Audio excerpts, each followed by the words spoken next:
Hello students, good morning to all of you. How are you? Let us start today's topic with colligative property number 4. It is the last colligative property. Then the topic will be finished and one more topic remain behind the chapter that will be completed into the next video lecture.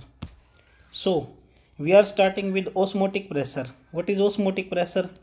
It is denoted by pi. But before knowing the osmotic pressure term, we need to know about the osmosis. देखिए बच्चों, osmosis क्या होता है बच्चों? The natural flow of low concentrated solvent molecule एक ऐसी प्रक्रिया है जो नेचुरली होती है, अपने आप होती है. The natural flow of low concentrated solvent molecule toward high concentrated through a semi permeable membrane. मैं आपको एक डायग्राम से समझाऊंगा, वैसे समझ में आपको ये नहीं आएगा. जैसे मेरे पास क्या है, एक सॉल्यूशन भरा हुआ है भाई. इस सॉल्यूशन के अंदर बच्चों यहाँ पे इस चैप्टर में क्या है, इस कोलिगेटिव प्रॉपर्टी में सेमी परमेबल मेम्ब्रेन होती है. इस टाइप की एक पतली सी एक मेम्ब्रेन होती है, बट ये मजबूत काफ़ी होती है. जैसे मैं यहाँ पे लेता हूँ SPM. इसको क्या बोला जाता है बच्चों? SPM. SPM यहाँ पे क्या है? Semi permeable membrane. इसको हिंदी में बोला जाता है अर्धपारगम्य झिल्ली. अर्धपारगम्य झिल्ली मतलब ऐसी झिल्ली है जिसके अंदर सॉल्वेंट मॉलिक्यूल तो फ्लो कर सकता है. कंडीशन है बच्चों ये. ऐसी झिल्ली, एक ऐसी मेम्ब्रेन जिसके अंदर क्या है, सॉल्वेंट मॉलिक्यूल तो फ्लो कर सकता है लेकिन सोल्यूट मॉलिक्यूल फ्लो नहीं कर सकता. अंडरस्टैंड? जैसे मेरे पास एक सॉल्यूशन है, इसके अंदर क्या है, मेरे पास शुगर प्लस वाटर, चीनी पानी में मिलाई हुई है मैंने इसमें. तो ये सॉल्यूशन मेरा है. तो यहाँ पे भी एक सॉल्यूशन बना लिया मैंने चीनी और पानी का. ये सॉल्यूशन मेरा थोड़ा सा ज़्यादा कंसनट्रेटेड है. मान लो इसकी कंसनट्रेशन 30% है, इसकी कंसनट्रेशन 50% है. तो देखो, इस 30% का मतलब यहाँ पे सॉल्यूट 30% है मेरा शुगर, यहाँ पे मेरा सॉल्यूट 50% है. तो जो सॉल्यूशन की मैं बात करूँ तो सॉल्वेंट मॉलिक्यूल यहाँ से यहाँ फ्लो करेंगे. देखो, लो कंसंट्रेशन होती है ना जहाँ पे, वहाँ से ही मॉलिक्यूल फ्लो करता है हाई कंसंट्रेशन की तरफ. क्यों ऐसा होता है बच्चों? बिकॉज सोल्यूट की बात है ना. सोल्यूट अभी यहाँ जहाँ सोल्यूट कम होगा वही वो सॉल्यूशन हमारा उधर से ही फ्लो करेगा, सोलवेंट जहाँ पर ज़्यादा होगा. क्योंकि ये मेम्ब्रेन ऐसी मेम्ब्रेन है जो सोलवेंट को ही क्या करती है, एक फ्लोइंग का रास्ता देती है. समझ गए ना आप इस चीज़ को? ना समझे तो देखो एक बार नीचे, ये मेरे पास क्या है, एक सॉल्यूशन मैंने बना दिया ये वाला.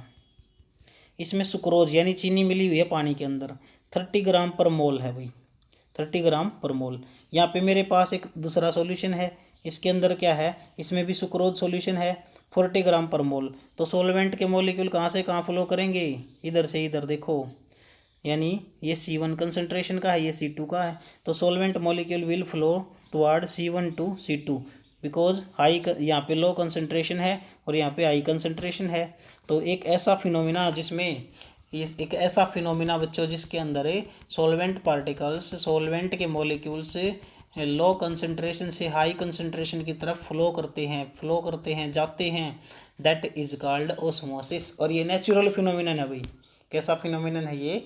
एक नेचुरल फिनोमिना है. ठीक है, अंडरस्टैंड? देख लीजिएगा, ये मैंने आपको ओस्मोसिस डिफाइन कर दिया, ओस्मोसिस क्या होता है. अब मैं आगे चलता हूँ. ये मैंने बता दिया आपको कि ओस्मोसिस एक कोलिगेटिव प्रॉपर्टी नहीं है, बट ओस्मोटिक प्रेशर क्या है, एक कोलिगेटिव प्रॉपर्टी. इसको पाई से डिनोट किया जाता है. अब हम इजीली डिफाइन कर सकते हैं ओस्मोटिक प्रेशर को. ओस्मोटिक प्रेशर को समझने के लिए क्या करते हैं, ये दो सॉल्यूशन थे, इसकी कंसनट्रेशन C1 थी, इसकी कंसनट्रेशन C2 थी. इसकी कंसनट्रेशन लेस है, इसकी कंसनट्रेशन बच्चों मोर है. तो यहाँ पे मैं जिधर कंसनट्रेशन ज़्यादा है ना वहाँ पे क्या है, एक पिस्टन लगा देता हूँ. ये मैंने क्या कर दिया बच्चों, एक पिस्टन लगा दिया ताकि इसका प्रेशर मैं इंक्रीज़ कर सकूँ. और ये पिस्टन लगाने के बाद मैंने यहाँ पे क्या कर दिया, यहाँ से प्रेशर को बढ़ा दिया.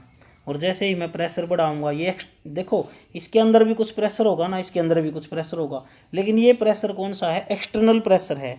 एक तरह का एक्सटर्नल बाहरी प्रेशर है जो हमने खुद दिया है. तो इसके अंदर कुछ नेचुरल प्रेशर्स होते हैं, बट यहाँ पे जो मैंने प्रेशर लगाया बच्चों, वो कैसा प्रेशर है, ये एक आर्टिफिशियल प्रेशर है. तो ओस्मोटिक प्रेशर एक हमारा कैसा प्रेशर होता है, आर्टिफिशियल. तो होगा क्या, देखो एक बार, जैसे ही मैंने प्रेशर लगाया यहाँ पे, ठीक है, तो मेरे पास जो सॉल्वेंट के मॉलिक्यूल ये फ्लो करते थे, ये रुक जाएंगे. यहाँ पे भी ये फ्लो करते थे, ये फ्लो करते थे. ये धीरे धीरे करके जितना मैं प्रेशर बढ़ाता जाऊँगा, सारे क्या है, ये प्रक्रिया स्टॉप होती जाएगी, है ना. क्या होती जाएगी, स्टॉप. तो ये चीज़ ही हमारी क्या होती है, ऑस्मोटिक प्रेशर। देखो अब ध्यान से, द मिनिमम एक्स्ट्रा प्रेशर, वह कम से कम बाहरी प्रेशर रिक्वायर्ड जो जरूरी है to stop the further flow of solvent, इस ओस्मोसिस को रोकने के लिए, जनरल सी बात बताता हूँ बच्चों, ओस्मोसिस को रोकने के लिए जो प्रेशर लगाया जाता है, जो एक्सटर्नल लेस यानी कम से कम प्रेशर लगाया जाता है, that is called osmotic pressure. अब इसको देखो, the minimum extra pressure required to stop the further flow of solvent from low concentration solution to high concentration solution through the semi permeable membrane is called osmotic pressure. Clear हो गया होगा आपको। ये प्रक्रिया क्या थी, ये प्रक्रिया ही तो ओस्मोसिस थी ना, अभी बताया था ना मैंने, यही तो ओस्मोसिस होता है। ओस्मोसिस क्या होता है, the flow of solvent molecule from low concentration to high concentration is called osmosis. और ओस्मोसिस को रोकने का काम किसने किया है यहाँ पे, ये प्रेशर क्या करेगा, इस प्रक्रिया को रोकेगा ना, जब ऊपर से मैं अप्लाई करूँगा यहाँ पिस्टन लगा के। बताओ समझ में आया? यस, चलिए आगे। एक टर्म आती है मेरे पास रिवर्स ओस्मोसिस, आपने देखा भी होगा, आरओ। एक प्रक्रिया क्या होती है मेरे पास, रिवर्स ओस्मोसिस। और इसके द्वारा क्या किया जाता है, वाटर को प्योरीफाई किया जाता है। अभी वाटर में जो भी सैलाइन नेचर की कोई इम्प्योरिटीज़ हैं वगैरह वगैरह, जो भी इम्प्योरिटीज़ है ना वाटर में, वो आरओ के द्वारा हम प्योरीफाई करते हैं। पहले, अब एक्वागार्ड आ चुके हैं आजकल तो, लेकिन पहले क्या आरओ का यूज़ करते थे। आरओ की फुल फॉर्म ही क्या होती है बच्चों, रिवर्स ओस्मोसिस। होगा क्या देखना एक बार, जब मैं क्या है यहाँ पे कुछ प्रेशर अप्लाई कर रहा था तो ये मेरी प्रक्रिया रुक गई थी।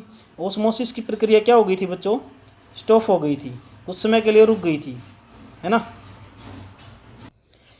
ओस्मोसिस की प्रक्रिया रुक गई थी, लेकिन मैंने क्या किया, और एक्सटर्नल प्रेशर बढ़ा दिया और इसका ओस्मोटिक प्रेशर बढ़ा दिया बच्चों यहाँ पे।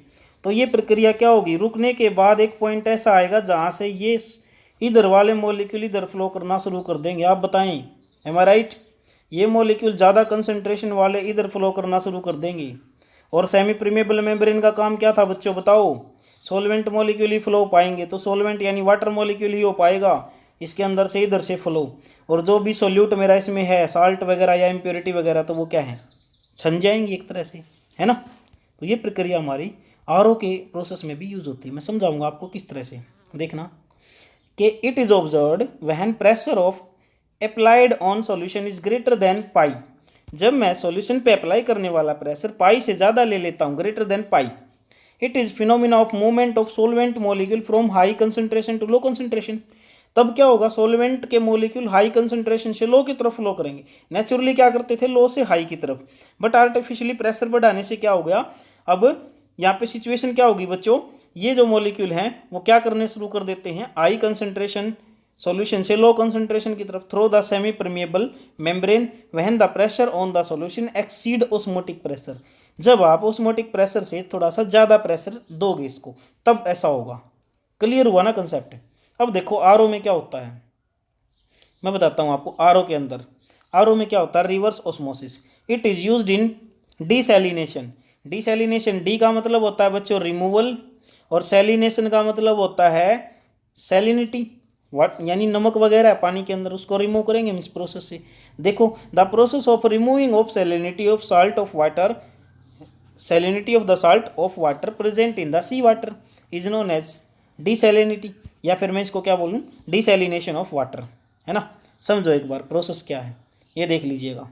यहाँ पे क्या है बच्चों, सेमी परमेबल मेम्ब्रेन, ठीक है। किसकी लगानी है, ऐसी सेमी परमेबल मेम्ब्रेन का यूज़ करो जो बहुत मजबूत हो, है ना, जो बहुत मजबूत हो। और मजबूत किसकी होती है, cellulose acetate. Have you read, क्या है ये, सेलुलोज एसीटेट की मेरे पास SPM है, सेमी परमेबल मेम्ब्रेन है। यहाँ पे बच्चों प्योर वाटर है, मतलब प्योर सोलवेंट भरा हुआ है भाई। यहाँ पे मेरे पास सी वाटर है इस कॉलम में, तो सी वाटर में तो क्या होगा बच्चों, सोल्ट प्लस वाटर। उसी तरह से मेरे पास क्या है, एक पिस्टन मैंने लगा दिया यहाँ पे। अब मैं क्या करूँगा, इस पिस्टन के द्वारा, देख लेना एक बार आप, इस पिस्टन पे मैं क्या है, प्रेशर अप्लाइड करूँगा। प्रेशर अप्लाइड करूँगा तो क्या होगा, अब प्रक्रिया नेचुरल कैसे हो रही है, नेचुरल प्रक्रिया तो ये है, सोलवेंट मॉलिक्यूल यहाँ पे कंसंट्रेशन लेस है, यहाँ पे कंसंट्रेशन ज़्यादा है, तो कंसंट्रेशन लो से हाई की तरफ मॉलिक्यूल फ्लो कर रहे हैं ना अब तो। लेकिन मैंने जैसे ही प्रेशर बढ़ाया एक बार तो ये प्रक्रिया रुक गई, लेकिन वापस में और प्रेशर बढ़ाने से ये रिवर्स ओस्मोसिस, यानी मॉलिक्यूल मेरे क्या है, हाई कंसंट्रेशन साल्ट वाटर की तरफ से, यहाँ पे साल्टी वाटर की तरफ से ये प्योर वाटर की तरफ फ्लो करना शुरू कर देता है। यहाँ पे हम इसको बाहर निकालने का एक कोई भी एक सोर्स दे देते हैं, तो यहाँ पे क्या होगा बच्चों बताओ, इसके अंदर प्योर वाटर तो इसमें आ जाएगा, जबकि एसपीएम क्या है, साल्ट को अलाउ नहीं करेगी अपने अंदर से जाने के लिए, इसलिए आरओ पानी को साफ कर देता है। समझ में आया आरओ कैसे पानी को साफ करता है, समझ गए ना। तो मैं इसको रीड करवा देता हूँ, वैसे अंडरस्टैंडिंग आपकी हो गई होगी इसके अंदर। Present in sea water known as desalinity to bear the good और high pressure we are using semi permeable membrane of acetone cellulose acetate, sorry ये एसीटोन लिख रखा है बाई मिस्टेक, आप इसको ठीक कर लें, ये एसीटेट है भाई, सेलुलोज एसीटेट लिख लें, इसको हो जाती हैं कई बार गलतियाँ, एसीटेट। ठीक है, आगे चलो। The next topic is quantitative measurement of osmotic pressure.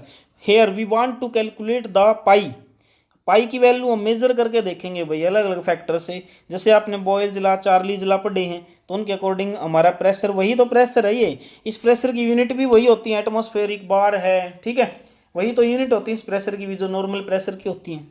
तो यहाँ पे मेरे पास आप जानते हो, जैसे pi is universally proportional to 1/v, है ना, ला पढ़े थे हमने Boyle's law, Charles's law. Pi is directly proportional to T, temperature बढ़ाओगे तो मूवमेंट ज़्यादा होगी, पाई भी ज़्यादा देना पड़ेगा। तो pi is directly proportional to number of moles of solute, है ना, जितना ज़्यादा सोल्यूट डालोगे कंसनट्रेटेड सॉल्यूशन उतना ही ज़्यादा होगा, और पाई उतना ही ज़्यादा देना पड़ेगा ताकि उसको स्टॉप कर सके हम। अंडरस्टैंड। अब ध्यान से देखें, अब मेरे पास जो एक टर्म है यहाँ पे मैं क्या लिख सकता हूँ, तीनों को कंबाइन कर लो बच्चों, आफ्टर कम्बिनेशन दिस और this, pi is directly proportional to n/v। देखो n यहाँ पे कहाँ गया, ये रहा, ये मेरा लास्ट में ना, पाई डायरेक्टली प्रोपोर्शनल टू n है, n number of moles of solute है, तो ये एक टर्म बन जाएगी ना कंबाइन करने के बाद। यहाँ पे मैं क्या लिख सकता हूँ, पाई इज इक्वल टू, अब देखो ये प्रोपोर्शनलिटी का साइन हटाओगे बीच में है जो, तो एक कांस्टेंट आएगा r, मेरा यहाँ पे कौन सा कांस्टेंट आया भाई, इस प्रोपोर्शनलिटी को हटाया तो मेरे पास r कांस्टेंट आया। और you know very well what is r here, r is the solution constant. इसको कई बुकों में s भी लिखा मिलेगा आपको, टेंशन मत लेना। s भी और r मैंने क्यों ले लिया, क्योंकि r से आप समझ जाओगे, 11th में पढ़ चुके हो आप r क्या होता है। r is the universal gas constant और इट्स वैल्यू इज 0.0821, ठीक है, लीटर एटमॉस्फेरिक पर मोल पर केल्विन। क्या बोला मैं, इसकी वैल्यू यूनिवर्सल गैस कांस्टेंट की वैल्यू के ही बराबर है, इसलिए मैंने s को ना r ही लिख लिया यहाँ पे, और गैस कांस्टेंट का कहीं काम यहाँ पे ये करेगा। ठीक है, तो बच्चों देखो एक बार जनरली क्या होता है, पाई इज इक्वल टू n/v/RT, है ना, ध्यान से देखो, पाई क्या एक प्रेशर है ना, n/v/RT। एक बार देखो क्या आइडियल गैस इक्वेशन नहीं बन गई, क्रॉस मल्टीप्लाई करोगे तो PV is equal to nRT, है ना, वही तो चीज़ है। यहाँ पे P को बस पाई मान लिया, थोड़ा स्पेशल प्रेशर है ये अपना। ठीक है, तो चलो आगे चलते हैं। नेक्स्ट में क्या करोगे भाई, यहाँ पे मैं n/v को क्या लिख सकता हूँ, what is n/v, understand this concept, number of moles of solute divided by the volume of solution, है ना, what is n/v, number of moles of solute divided by volume of the solution. इसको ही तो हम concentration बोलते थे ना, क्या बोलते थे, कंसंट्रेशन। तो मैं इस n/v को क्या लिख सकता हूँ, c लिख सकता हूँ ना, यस लिख सकता हूँ। तो मेरे पास एक कंसेप्ट आ जाएगा कि पाई इज इक्वल टू n/v को मैंने c लिख लिया, तो CRT ए बन गया भाई एक फार्मूला मेरा जो यूज़ करूँगा न्यूमेरिकल्स में, where pi can be used as the unit of atmospheric bar millimetre of Hg, mm of Hg भी बोलते हैं इसको हम। ठीक है, चलो देखिए, अब एक क्वेश्चन अराइज होता है बच्चों, how osmotic pressure is colligative property. हर एक में डिसाइड किया था हमने ये ऐसा, हर एक जो कोलिगेटिव प्रॉपर्टी हमने डिस्कस की है, प्रत्येक के अंदर मैंने आपको यही बताया कि why it is a colligative property. Prove करो इसको। As osmotic pressure depending upon the amount of solute, देखो भी osmotic pressure amount of solute के साथ क्या है, बढ़ रहा है नंबर ऑफ मोल्स के साथ है, तो इसलिए आप क्या कह सकते हो, नेचर पे थोड़ी डिपेंड कर रहा है इसकी पे, नो, तो इसलिए ये मेरा जो है osmotic pressure is a colligative property, hence proved. अब देखो मैंने ना आपको बताया था, याद करो बच्चों, ये चैप्टर जब स्टार्ट किया मैंने सेकंड चैप्टर, तो मैंने कुछ टाइप आपको बताए थे सॉल्यूशन के, और उनमें कुछ जो स्पेशल टाइप थे, मैंने कहा था ये अब समझ में आपको कम आएंगे, बट चैप्टर के लास्ट में जब ऑस्मोटिक प्रेशर पढ़ोगे ना, तो ही आपको दोबारा भी समझाऊंगा मैं आपको, याद हो तो आपको। देखो जो ये टाइप थे आइसोटोनिक, हाइपरटोनिक, हाइपोटोनिक सॉल्यूशन, और मैंने बताया था वहाँ पे भी डेफिनेशन बता दी थी इनकी, बट यहाँ पे जितना समझ में आएगा ना आपको मेजर करना आप उससे, और ये बायोलॉजी में भी होते हैं आपके, इसलिए आप इनको ध्यान से समझ लीजिएगा। अगर ये आपको क्लियर हो गए तो बायो वाले भी बिल्कुल ही और भी आसानी से समझ में आएंगे। तो देखो बहुत इंपॉर्टेंट चीज़ है, और ये चीज़ तभी समझ में आती है जब ऑस्मोटिक प्रेशर की स्टडी हम कर लेते हैं, अदरवाइज बिल्कुल नहीं आती। ठीक है, देख लीजिएगा क्या है यहाँ पे। Here is some important term related to osmotic pressure. The first one is isotonic solution। क्या होते हैं? आइसो का मतलब बच्चों सेम, टॉनिक का मतलब होता है osmotic pressure। ऐसे दो सॉल्यूशन, ऐसे सॉल्यूशन जिनका osmotic pressure क्या हो बच्चों, सेम हो। The solution having same osmotic pressure are known as isotonic solution। Example देख लें, 5% glucose is isotonic with 5% urea. जब ये अब 5% ग्लूकोज मेरा क्या है, आइसोटोनिक है। 5% किसके साथ, साल्ट के साथ भी हो जाएगा, यूरिया के साथ भी हो जाएगा। क्यों? क्योंकि 5% ये है, 5% ये है, तो कंसंट्रेशन सेम है तो ऑस्मोटिक प्रेशर भी सेम होगा, इसलिए इनको आइसोटोनिक सॉल्यूशन नाम दे दिया गया है। नेचर पे तो डिपेंड करता है नहीं, यूरिया की नेचर कैसी है, ग्लूकोज की नेचर कैसी है। परसेंटेज देखो आप, number of moles of solute कितना है ना। तो ये चीज़ थी भाई यहाँ पे। ये देखो जैसे मैंने मान लिया ये एक सोल्यूशन है 5% ग्लूकोज सोल्यूशन, ये मान लिया मैंने 5% यूरिया सोल्यूशन है, इसका ऑस्मोटिक प्रेशर पाई 1 है, इसका पाई 2 है। तो यहाँ पे आप ध्यान रखें दोनों की वैल्यू इक्वल होगी, pi 1 will be equal to pi 2। Why? Because it is isotonic solution. Clear हुआ बच्चों? अब एक नोट देखो नीचे, इंपॉर्टेंट है, अपनी बॉडी के अंदर किस प्रकार कार्य करता है। 0.9% aqueous NaCl weight by volume percent है ये, यानी क्या बोला मैंने, 0.9% aqueous NaCl weight by volume is isotonic with RBCs।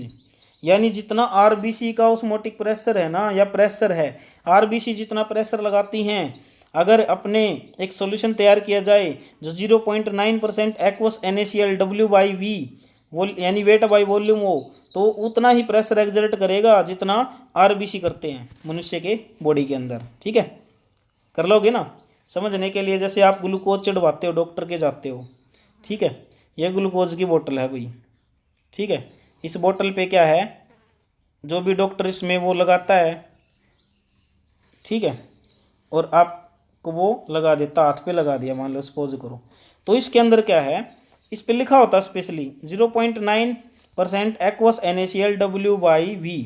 इसका मतलब इसका जो प्रेशर है वो अकॉर्डिंग टू अपनी RBC इतना ही है, अगर ये ज़्यादा हो गया तो गड़बड़ हो सकती है। ठीक है, इसलिए आप इसको चेक कर सकते हैं। देख लीजिए नेक्स्ट टर्म हमारी यहाँ पे आ गई, हाइपोटोनिक सॉल्यूशन। हाइपो का मतलब होता है बच्चों less, hypo means less, the solution having lesser osmotic pressure than the osmotic pressure of other solution. अब फिर मैंने क्या कर लिया, दो सॉल्यूशन ले लिए बच्चों, सपोज करो ये सॉल्यूशन मैंने ले लिया और ये सॉल्यूशन मैंने ले लिया।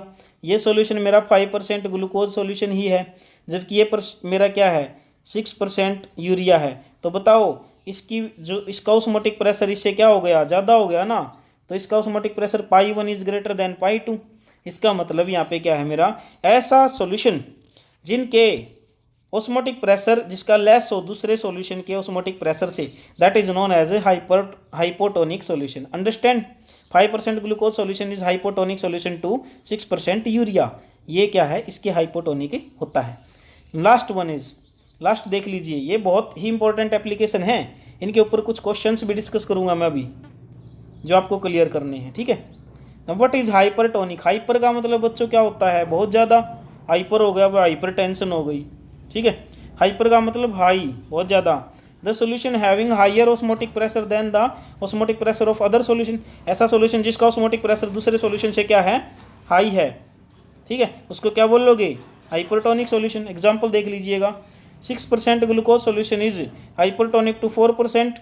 भाई 6% ग्लूकोज है तो ये हाइपरटोनिक होगा, इसका ऑस्मोटिक प्रेशर पाई 1 मान लो, तो ग्रेटर देन होगा बहुत ज़्यादा, किससे, पाई 2 से, है ना। तो ये ध्यान रखें आप, इसका ऑस्मोटिक प्रेशर क्या है, ज़्यादा है, क्योंकि इसकी कंसंट्रेशन भी ज़्यादा है। ठीक है, अब देखो ध्यान से समझना, ये है बायो की टर्म जो आप बायोलॉजी में पढ़ते हो।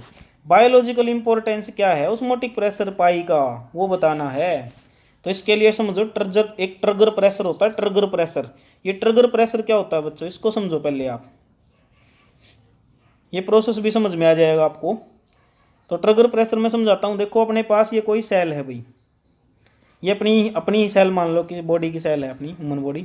ये सेल मेरे पास क्या है, एक सॉल्वेंट में रखी गई है, वाटर सॉल्वेंट है सपोज करो। बाहर सॉल्वेंट कौन सा है, वाटर, उसमें ये सेल रखी गई है।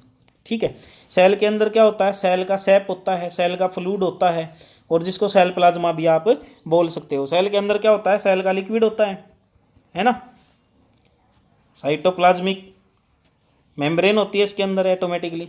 तो सेल के अंदर सेल का लिक्विड है, थोड़ा सा गाढ़ा होता है, वही आप जानते हो। सेल के अंदर सेल का लिक्विड क्या है, पानी से थोड़ा सा गाढ़ा है। इसका मतलब कंसंट्रेशन किसकी ज़्यादा होगी बच्चों, सेल के अंदर जो लिक्विड है उसकी कंसंट्रेशन ज़्यादा है, बाहर जो अपना सॉल्वेंट वाटर है उसकी कंसंट्रेशन कम है ना। और इसमें मेम्ब्रेन अपने आप लगी हुई है। ये जो मेम्ब्रेन होती है इसकी बाहर की मेम्ब्रेन, ये देखो जिस इसकी बिल्कुल वाल पे ये मेम्ब्रेन होती है साइटोप्लाज्मिक मेम्ब्रेन, साइटोप्लाज्मा की मेम्ब्रेन होती है, आप जानते हो। ये यहाँ पे मैंने क्या मान ली, एसपीएम, सेमी परमिएबल मेम्ब्रेन। अब क्या करेगी बच्चों, ये इसके अंदर जो लिक्विड है वो क्या है, गाढ़ा है थोड़ा सा, है ना, थोड़ा सा डार्क है। और बाहर जो मेरा वाटर है प्योर सॉल्वेंट, ये देखो बाहर क्या है, प्योर सॉल्वेंट। मैं इसको कलर में चेंज करता हूँ, 1 मिनट, अब समझ में आएगा। बाहर देखो ये प्योर सॉल्वेंट है रेड कलर का मेरा, ठीक है। तो बताओ क्या प्रोसेस होगा, कहाँ से कहाँ मॉलिक्यूल जाएंगे, किसके मॉलिक्यूल कहाँ जाएंगे, वाटर के सेल के अंदर जाएंगे या सेल के मॉलिक्यूल वाटर के अंदर जाएंगे। क्योंकि सेल के ऊपर देखो एक कलर और डिफाइन करते हैं हम, ये देखो ये एसपीएम है हरे कलर की, जो ग्रीन कलर की मैंने दिखाई है, ये सेमी प्रीमेबल मेम्ब्रेन है, साइटोप्लाज्मिक मेम्ब्रेन। तो बताओ मॉलिक्यूल बाहर वाले अंदर जाएंगे या अंदर वाले बाहर आएंगे, बताओ जल्दी। क्योंकि अंदर हाई कंसंट्रेशन है, बाहर लो कंसंट्रेशन है। मैंने अभी बताया था the solvent flowing of solvent molecule from कहाँ से कहाँ, फ्रॉम वाटर टू सेल। अब यहाँ पे क्या होगा, the pressure exerted by the solvent molecule. अब ध्यान से देख लें, अब आपको क्लियर हो जाएगा कंसेप्ट। अब मैंने ये बता दिया कि सॉल्वेंट के मॉलिक्यूल कहाँ से कहाँ फ्लो करेंगे अब इसमें, क्योंकि ये तो डाइल्यूट सॉल्यूशन है, बिल्कुल पानी जैसा, जिसकी कंसंट्रेशन कम है। अब ओस्मोसिस होता क्या है, लो कंसंट्रेशन से आई की तरफ फ्लो करना, है ना। तो मैं क्या बोलूँ, देखो ध्यान से अब समझो।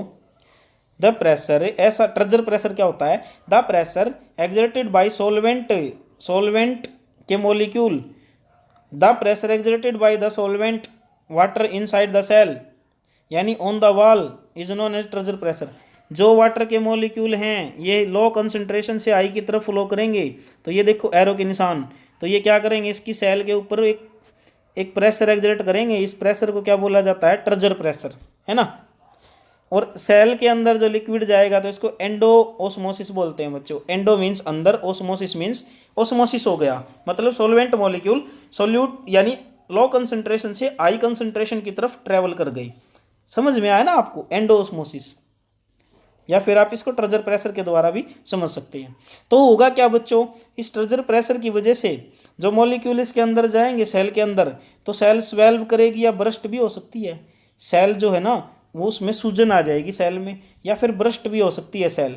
इस प्रोसेस को बोलते हैं बच्चों हेमोलिसिस। क्या बोलते हैं, हेमोलिसिस। समझ गए ना आप इस चीज़ को। तो देख ले, the process of swelling of cell is known as haemolysis. It is observed when the cell is placed in dilute solution और प्योर सॉल्वेंट। ये तभी होता है जब इस सेल को मैं प्योर सॉल्वेंट में रखता हूँ। समझ गए। एक प्रोसेस और होता है कैरिनेशन। कैरिनेशन को प्लाज्मोलिसिस भी बोल सकते हो, प्लाज्मोलिसिस। अभी सेम प्रोसेस मेरा ऊपर वाली सेल को ही आप डिनोट कर सकते हैं। यहाँ पे भी मैंने क्या अब की बारी सॉल्यूशन थोड़ा सा चेंज कर दिया है बच्चों। सेल वही है लेकिन सॉल्यूशन इसके अंदर मैंने कंसंट्रेटेड भर दिया बाहर, और सेल के अंदर जो मेरा सॉल्यूशन यानी सेल के अंदर जो फ्लूइड है तो वो तो सैफ है इसका, सेल का प्लाज्मा है। इसको प्लाज्मा भी बोल सकते हो, plasma fluid of the cell. ठीक है, होगा क्या, अब सिचुएशन क्या हो गई, अब की बारी प्रोसेस थोड़ा सा चेंज हो गया। बाहर की तरफ अब ज़्यादा हमारा कंसंट्रेटेड सॉल्यूशन, अंदर की तरफ कम है। तो बताओ क्या होगा, अब अंदर वाला जो प्रोसेस है, अंदर वाला सॉल्वेंट है वो बाहर की तरफ फ्लो करेगा, ऑस्मोसिस होगा, है ना। किसका ऑस्मोसिस होगा, प्लाज्मा का। सेल का प्लाज्मा है वो बाहर की तरफ निकलना स्टार्ट हो जाएगा। ये देखो सेल, क्यों, क्योंकि अंदर ज़्यादा सॉल्वेंट की कंसंट्रेशन अंदर कम हो गई, बाहर कंसंट्रेशन ज़्यादा हो गई। Flow of solvent from low concentration to high concentration is known as osmosis. बार बार मैं बता रहा हूँ आपको। तो प्लाज्मोलिसिस, इसको क्या बोलोगे, प्लाज्मोलिसिस, है ना। The shrinking of the cell due to exo osmosis. अब इसमें क्या होगा, ये बाहर निकलेगा तो सेल क्या होगी, श्रिंक होगी। पिछले वाली सेल स्वेल हो रही थी लेकिन ये सेल मेरी श्रिंक हो जाएगी, सिकुड़ जाएगी। सिकुड़ेगी तो when cell is placed in highly concentrated solution तभी प्लाज्मोलिसिस की प्रक्रिया शो होगी। भाई आपको बहुत अच्छे से समझ में आ गया होगा बच्चों, ये बायो में भी पढ़ना आपको ये चीज़ें सारी, तो पहले ही अंडरस्टैंडिंग हो गई आपकी, क्योंकि केमिस्ट्री बेसिकली क्या है, चीज़ों को कंसेप्चुअली बताती है आपको अच्छे से। अब देख लीजिएगा अगला टॉपिक इसी पोर्शन का है, काफ़ी बड़ा पोर्शन था ये ऑस्मोटिक प्रेशर वाला, बाकी कोलिगेटिव प्रॉपर्टी छोटी थी। Absorption of water from earth by plant. अब कुछ एप्लीकेशन है बच्चों इसकी जो हम डेली लाइफ में देखते हैं। डेली लाइफ में क्या देखते हो, जैसे पौधा है, ये मेरे पास एक प्लांट है, मैं यहाँ बना लेता हूँ, ये प्लांट है भाई, ये प्लांट की रूट्स हैं बच्चों, जड़ें हैं प्लांट की, ये प्लांट है भाई अपना, ठीक है। ये देखो ये अपने पास प्लांट है कोई, इसकी रूट्स ज़मीन में गई हुई हैं, यहाँ पे वाटर होगा, है ना। तो क्या होता है, ये प्लांट की मान लो ये रूट है प्लांट की एक, ये प्लांट की जड़ है कोई, इस जड़ के अंदर भी क्या है, सेल हैं छोटी छोटी, है ना। सेल हैं तो क्या होगा, सेल के अंदर जो लिक्विड है, बाहर तो पानी है और सेल के अंदर जो लिक्विड होगा गाढ़ा है, तो बताओ क्या होगा, सॉल्वेंट कहाँ से कहाँ फ्लो करेगा बताओ, low concentration to high concentration. तो इसकी लो कंसंट्रेशन पानी की है, तो पानी इस सेल के अंदर जाएगा, इस तरह से पूरे प्लांट में क्या है, वाटर ट्रेवल कर जाएगा। तो आप समझ गए होगे ना कि धरती से जो पौधों की जड़ों के द्वारा पानी खींचा जाता है सक्शन प्रेशर के द्वारा, या फिर ये प्रक्रिया रियल में कैसे होती है, ओस्मोसिस के द्वारा होती है। समझ गए ना, ओस्मोसिस के द्वारा। Germination of seed in water, कोई बीज है मेरे पास, मैं मान लो चना है, आप क्या करते हो, ज़्यादातर कई बार चने भिगो के खाते हो, चना क्या है, जर्मिनेट हो जाता है, कई बार इसके अंदर अंकुरण हो जाता है। ये चना है मेरे पास, इसके अंदर अंकुरण हो जाता है, कई बार ये उग जाता है, छोटा सा निकल आता है इसके अंदर से एक कोपलें सी, ठीक है। तो जर्मिनेशन कैसे होता है, सेम रीजन, क्या सेम रीजन, वही प्रोसेस है, कंसंट्रेशन का फैक्टर है, किसकी कंसंट्रेशन ज़्यादा है किसकी कम है, उसी तरह से प्लांट हमारा जर्मिनेट कर जाएगा। Transpiration of water in all bodies part due to osmosis, अपनी बॉडी में जो सारे के सारे पार्ट हैं वहाँ पे वाटर ट्रांसपीरेट करता है, ट्रांसपीरेशन होता है, तो वो भी ओस्मोसिस है। Swelling of shrinkle carrot after spraying water, अब गाजर है, गाजर आपने देखी होगी भाई, क्या बोला मैं, आप सब्जियां यूज करते होगे और सब्जियों में आपने कैरेट देखा होगा भाई, ठीक है। ये मान लो ये गाजर है भाई अपने पास, ठीक है। इसमें क्या होता है, अब ये कई बार क्या है, काफ़ी अगर कई दिनों की हो गई है, फ्रेश तो अलग बात है भाई, ये गाजर कई दिनों की हो गई है, तो इससे क्या होता है, इसकी वजह से क्या होता है,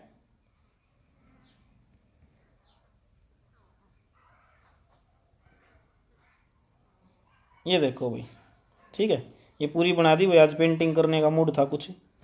तो ये गाजर है अपने पास, इसके अंदर क्या है, ये श्रिंक हो जाती है कई बार ना, ये मतलब सिकुड़ जाती है, जैसे सिकुड़ गई भाई ये, ठीक है। तो उसके ऊपर आप वाटर स्प्रे करता है, जो सब्जी वाला है वो क्या करता है, जनरली वाटर का स्प्रे करता है बच्चों, और वाटर स्प्रे करने से क्या होता है, वही सेम प्रोसेस ओस्मोसिस होता है। ओस्मोसिस से क्या होगा, जो ये कैरेट थी ना अपनी, वो स्प्रे करने के बाद थोड़ी सी फ्रेश दिखेगी, मतलब थोड़ी स्वेल हो जाएगी, उसी प्रोसेस से जो आपको अभी मैंने डिस्कस किया है भाई। आई होप आपको बिल्कुल ही क्लियर हो गया होगा पूरा का पूरा प्रोसेस, ठीक है। आगे चलें भाई, चलिए अगला जो प्रोसेस है वो क्या कहता है,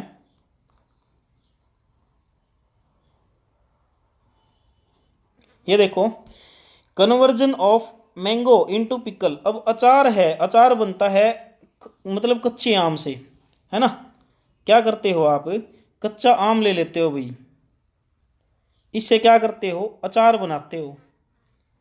क्या प्रक्रिया है, कच्चा आम है मेरे पास, ये मैं इसको काट देता हूँ, ये काट दिया भाई छोटे छोटे स्लाइस में। काटने के बाद क्या है, ये मान लो इसकी एक स्लाइस है, काटने के बाद क्या, इसको हम ऑयल में रखते हैं बच्चों, ऑयल में, और काफ़ी सारा नमक होता है, तो वही बात होगी ना, कंसनट्रेटेड सॉल्यूशन हो गया। तो ये अचार क्या होगा अपना, एक टाइप से मतलब कच्चे आम से अचार बन जाएगा। मैंगो श्रिंक कर जाएगा NaCl के सॉल्यूशन में, क्यों श्रिंक कर जाएगा, हाई कंसनट्रेटेड सॉल्यूशन है, तो अंदर से सॉल्वेंट का इसका मॉलिक्यूल निकलेगा और ये बाहर की तरफ जाएगा इस सॉल्यूशन के अंदर, इसलिए श्रिंकिंग होगी, है ना। क्लियर होता होगा बिल्कुल सारा प्रोसेस आपको। एक मैं पहले बता ही चुका हूँ, 0.9% aqueous NaCl solution is isotonic to RBC, बता दिया था पहले ही, दोबारा ज़रूरत नहीं है। तो एक चीज़ और देख लें आप इसको, फिर ये टॉपिक कंप्लीट होने वाला है। Measurement of molecular mass of solute, ये हमारे कोलिगेटिव प्रॉपर्टी में करते आए हैं। मोलिकुलर मास सोल्यूट का निकाला जाता है प्रक्रिया के द्वारा। एज फार्मूला क्या है अपने पास, pi is equal to n by V R T, that is nearly equal to n by V को कुछ भी मान लो भाई, एम मान लो मोलरिटी मान ली मैंने, तो pi is equal to M R T या फिर सी आर टी। तो एन क्या है, given mass by molecular mass. N क्या है भाई, given mass by molecular mass, ठीक है। दो, तो हम इसको डिस्कस करते हैं। तो पाई इज इक्वल टू किसके इक्वल हो जाएगा, mass of solute by mass of solvent, mass of solute by molecular mass of solute into V by R T. बस पुट ही तो किया मैंने, एन बाई वी की जगह पे जो था ना वो लिख दिया मैंने। तो क्या आ जाएगा बच्चों, देखो सिंपल है, क्या आ जाएगा, mass of solute molecular mass of solute into R T by pi V. समझ लें, बिल्कुल सिंपल है, पुट कर दिया उसमें बस इसकी वैल्यू, किस किस की value, mass molecular mass of solute की, और ये इधर आ गया अपना, ठीक है। न्यूमेरिकल दिया आपको एक नोट देखो पहले न्यूमेरिकल से। Generally osmotic pressure is use to measure the molecular mass of macro molecule. अब अपने पास जो मैक्रो मोलिक्यूल है ना, बड़े बड़े मोलिक्यूल हैं जिनका मोलिकुलर मास बहुत ज़्यादा होता है, लाखों में भी होता है। तो मैक्रो मोलिक्यूल प्रोटीन है, पॉलीमर्स हैं, सेलुलोज है, ठीक है, एंजाइम्स हैं, उनका मोलिकुलर मास अगर आपको निकालना है तो वो हम प्रेफर किसको करेंगे, कोलिगेटिव प्रॉपर्टीज़ में हम प्रेफर करेंगे ऑस्मोटिक प्रेशर को बच्चों। इसको बताने का कोई बेनिफिट नहीं है, काफ़ी लंबा लेक्चर हो जाएगा, लेंथी, कभी पूछा भी नहीं जाता ये, ठीक है। आगे चलो, एक न्यूमेरिकल आपको दे दिया है, calculate osmotic pressure due to 5% W by V cane sugar का फार्मूला आपको आता ही है, क्या होता है भाई, ये रहा C12H22O11, मोलिकुलर मास दे दिया ब्रैकेट में 342, सॉल्यूशन 15 डिग्री सेल्सियस पे है भाई, ठीक है। तो सारी वैल्यू रख दो, आंसर आ जाएगा। पाई इज इक्वल टू क्या हो जाएगा यहाँ पे, pi is equal to M R T, तो एम की वैल्यू एन बाई वी यहाँ से निकाल लेंगे हम। 5 ग्राम केन शुगर है, 100 ml सॉल्यूशन है, तो क्या आ जाएगा अपने पास, 5 by given mass 5 gram, molecular mass 342 ग्राम, और कितना था सॉल्वेंट, इसकी वैल्यू कितनी थी बच्चों, गिवन मास बाई मोलिकुलर मास, और नीचे कितने सॉल्वेंट थे 100, 1000 क्यों कर लिया, ml में था इसीलिए, और मल्टीप्लाई कर दो R से और आपको मिल जाएगा 3.4 एटमॉस्फेरिक ऑस्मोटिक प्रेशर। तो I hope this lecture is very very important for you, क्योंकि ऑस्मोटिक प्रेशर बायोलॉजिकली और एज ए बायोकेमिस्ट्री का टॉपिक है, बिल्कुल अच्छे से आपको क्लियर हो गया होगा। फिर भी कोई प्रॉब्लम आती है तो आप डिस्कस कर लें ग्रुप में, और समझ में आता है तो कमेंट में लिखे yes sir topic is clear. तो आज ऑस्मोटिक प्रेशर प्रॉपर्टी यानी कोलिगेटिव प्रॉपर्टी आज हमने फिनिश कर दी है सारी की सारी। कल वाला जो टॉपिक होगा बच्चों वो चैप्टर का आई थिंक लास्ट टॉपिक भी हो सकता है, वो वेंट ऑफ फैक्टर हम पढ़ेंगे, कोलिगेटिव प्रॉपर्टी उसके लिए ज़रूरी है। वो टॉपिक उसी बच्चे को समझ में आएगा जो कोलिगेटिव प्रॉपर्टी पढ़ चुका है, क्योंकि हम वेंट ऑफ फैक्टर उसी पे लगाएंगे। कोलिगेटिव प्रॉपर्टी जितनी भी कोलिगेटिव प्रॉपर्टी हैं 4 की 4, कल उन सब के फार्मूले आप याद करो सभी के, क्योंकि वेंट ऑफ फैक्टर में सबके फार्मूले अप्लाई करने हैं। तो that's all, thank you, have a nice day, take care.